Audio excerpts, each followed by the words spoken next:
Iran could destroy your aircraft carrier with a single missile in the Persian Gulf.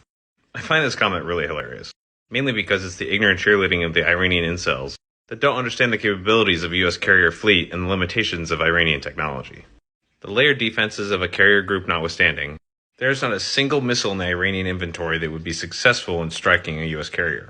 And just in case you bring up hypersonics like Putin just did, where he ordered the permanent patrolling of the airspace over the Black Sea with fighter jets armed with Kinzhal missiles, this apparently bears continuous repeating. Hypersonic missiles cannot hit moving targets in the ocean. They would have to slow down to supersonic speeds to acquire their target, at which time they would be extremely vulnerable to fleet defenses. But let's explore this fanciful tale that Iranian incels and Putin fluffers like to dream about. The fastest way to turn Iran into another Iraq or Afghanistan would be to sink one of our carriers. Why? Because we have approximately 5,000 Americans on board, but also it's considered sovereign U.S. territory. And so do you think that would go unanswered? You don't think that the gloves wouldn't come off and that America wouldn't descend on the Iranian government with the full might of the U.S. military and her allies? Because in the scenario I'm about to go over, that's exactly what will happen. I'm going to give you the Cliff Notes version of how Iran is going to get wrecked. It would start by a flow of forces into friendly and allied nations, such as Saudi Arabia, Kuwait, Bahrain.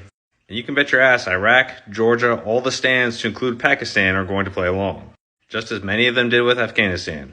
Guaranteed. Shock and Awe 2.0 would eventually commence, with over-the-horizon weaponry raining down on key infrastructure. The Iranian Navy and all coastal defenses would be taken out through over-the-horizon capabilities, submarines, and special forces. Simultaneously, land corridors and avenues of approach would be secured.